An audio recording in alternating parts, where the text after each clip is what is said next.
The hospitality sector is all too often overlooked, and yet it is one of the most vital pillars, not just to our economy, but also to our communities.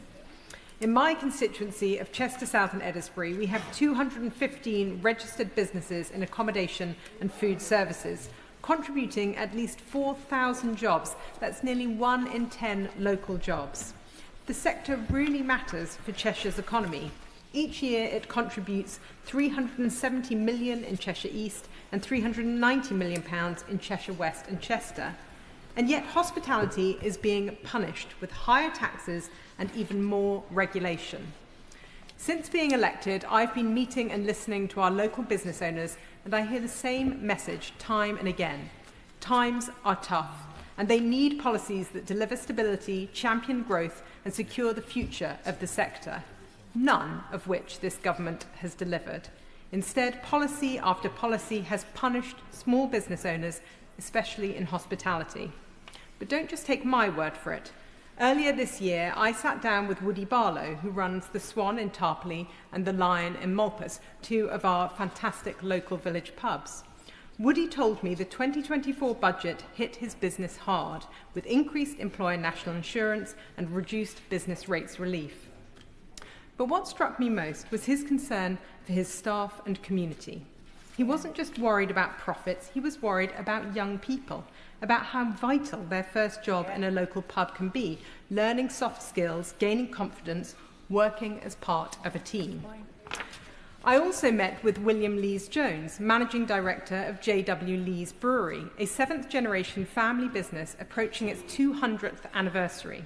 They supply and run well over 100 pubs across the northwest, not to mention their inns and hotels. William raised the serious concerns about proposed changes to business property relief. This is a brewery that has consistently reinvested its profits to grow and innovate, creating jobs, supporting communities, and contributing to our economy. Before the budget, they forecast the creation of 178 new jobs in 2025. After the spring statement, William told me he's now not sure those jobs will be possible. And then there's Jake at the fire station in Malpas, who spoke to me about the impact of VAT, along with increasing wage costs, and how that threatens his ability to run a much-loved cafe at the heart of the local community. Add to that the surging costs of utilities and the anti-growth, anti-business measures in the Employment Rights Bill, and it's clear this sector is under immense pressure. Madam Deputy Speaker, I want to emphasise just how important hospitality is in rural communities like mine. Yes, a pub is a great place to grab a pint and a cafe is a great place to get a coffee, but they are so much more. Just last Thursday, I attended the first Chatty Cafe at Tilly's in Bunbury, a scheme that provides a vital social contact, particularly for older people.